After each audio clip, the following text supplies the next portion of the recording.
President Biden signed an executive order today directing the federal government to come up with a plan to regulate cryptocurrencies. The move follows what the Biden administration is calling the, quote, explosive growth of digital assets in recent years. Under the order, the government will coordinate efforts with financial regulators to get a better understanding of the risks and benefits of cryptocurrencies. The directive also calls for the exploration and consideration of creating a digital form of the U.S. dollar. Welcome to the program. Always glad you can join Understanding the Times Radio. I'll bring on my two guests in just a moment, but I feel I need to set the stage for this discussion today. We are having a special Understanding the Times evening in just a few weeks, and I've invited the guest for that evening, Pastor Brandon Holthaus, on air along with the event co-host, Pastor Mark Henry, to join me. And we're going to talk about some current event issues that I think you will find of interest. Are we moving to digital money? The answer to that is yes, but how soon? And what does that mean for you? And if you think that it won't affect you, you are misguided. Mr. Biden signed, as you heard in that little clip, an executive order asking the federal government to regulate this digital money. We're going to talk about that. It's going to be programmable. We'll explain what that's all about. And I want to open the hour with a comment because we're going to open our discussion with just a different topic for just a few minutes here because I think it's so important. That is what I'm hearing throughout the media. Let me just give you a couple of examples. We've got Fox News Digital headline, Saving Ukraine, looking for a world leader to stand up. We've got Mel Gibson, the actor, saying someone needs to arise from the ashes and save us. A few weeks ago, you heard me play the song about Volodymyr Zelensky, Can One Man Save the World? He was being called a Superman. Another headline, Why Our World Needs a New Kind of a Leader. And my guests and I are going to talk about that for a moment. And let me just play a clip talking about something that happened way back in 1956-57. And it's a comment, very short, about a man by the name of Paul Henry Spaak, S-P-A-A-K, and what he said almost 65 years ago. In the face of the global threat of the coronavirus, the world is longing for a leader.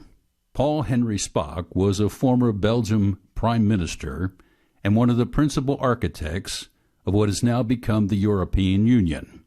His words in 1956 regarding an economic meltdown in Europe seem almost prophetic in our day. Spaak wrote, "We do not want another committee. We have too many already. What we want is a man of sufficient stature to hold the allegiance of all people and to lift us out of the economic morass into which we are sinking. Send us such a man, and be he God or devil, we will receive him." So the world is ready to receive a God or a devil who will make sense out of chaos. Pastor Brandon Holthaus pastors Rock Harbor Church in Bakersfield, California. I had the privilege of ministering there on 2 occasions. Pastor Mark Henry is lead pastor at Revive Church in Brooklyn Park, Minnesota. That is a northwest suburb of Minneapolis, and he is the host venue for the Understanding the Times every other month events that we have put on there since last August. We'll say more about this event because we're bringing Brandon Holthaus to the Twin Cities on Thursday, April 21st. If you want to mark your calendars, Thursday, April 21st. Brandon, welcome back to the program. Jan, thanks for having me again. Mark Henry, thanks for coming into the studio. Jan, it's great to be with you. Okay, gentlemen, I just read some headlines, talked about a song, Can One Man Save the World? Mel Gibson, someone needs to arise from the ashes and save us. Brandon, what does that say to you? Satan has perverted the messianic longing for Jesus. To now they want a man to save their planet from all the crises that are happening in the world. That's Satan's tactic, is to pervert that true messianic longing for us to have Jesus on the throne and ruling for 1,000 years. What we have seen from these globalist elites is they have actually caused crises, food shortages. We're on the brink of World War III, economic, energy crises. And now they're talking about a global climate Armageddon that's coming our way. They have actually created chaos. This is one of Satan's tactics. And out of that, he gets order. That's what we're going to see with a new world order that's going to be formed. That's how Satan manufactures and how evil people and the elites manufacture this perverted longing for a man to solve their problems. It's been well planned and it's working. Mark Henry, in one of your messages a few weeks ago, you even quoted the song, Can One Man Save the World? Again, referring to Volodymyr Zelensky, who is being called a Superman in that song. Obviously, you picked up on this longing for a Mr. Fix-It in the world as well. Absolutely. You know, Jan, when I trusted Jesus, I started reading through the scriptures, got to the book of Revelation, get to chapter 13, and Satan creates this Antichrist personality that's going to control the world, going to control economics, going to control the religion of the world. And the world is crying for that right now. It's an amazing time to live, and we can trust God through it all. But I'm so shocked because the clip and the quote goes back to it's either 56 or 7. Paul Henry Spaak, I believe he might have been head of NATO. He had a role in European Union. And Spaak said way back then, there was an actor who was reading Spaak as I played the clip, be he God or devil, we will receive him. That's shocking. People don't have God. They don't have Jesus. And so they are desperate. And if you don't believe there's a God and you don't believe there's authority of God and you don't believe Jesus is the King of Kings and coming in glory, power, and majesty, then there's this natural propensity to say, we need someone, and I don't care who it is. There's that desperation.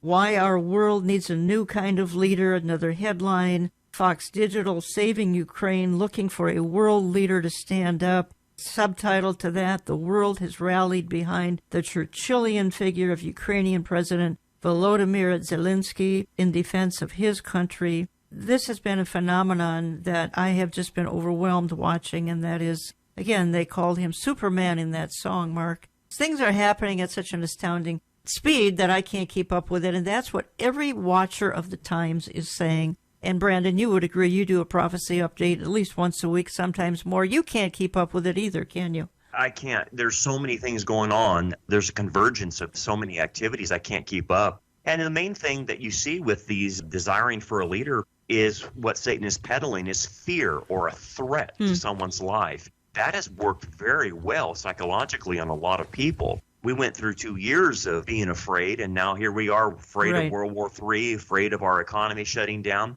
People now that don't have faith, they operate on fear. And that's how they're able to manipulate these people into desiring a Superman or someone to solve their problems. Here's what's going to come along, and I don't know that it's going to solve any problems. I think it's going to create huge problems. That's going to be a new form of currency, and the Bible talks about it heavily in the book of Revelation, be a one-world type of a system. And I want to play a short clip. It happens to be Glenn Beck. And folks, we don't look to Glenn Beck for spiritual advice, but he's written a book on the Great Reset, which is fantastic. And he's got some insights here, particularly on the coming global digital currency. And I want to play it and then come back. And I want to spend a good amount of time talking about this coming digital form of money that, if the Lord tarries, we're all going to be engaged in using in the very near future. This is what happened in 2008, and our problem with credit default swaps is bigger than it was in 2008.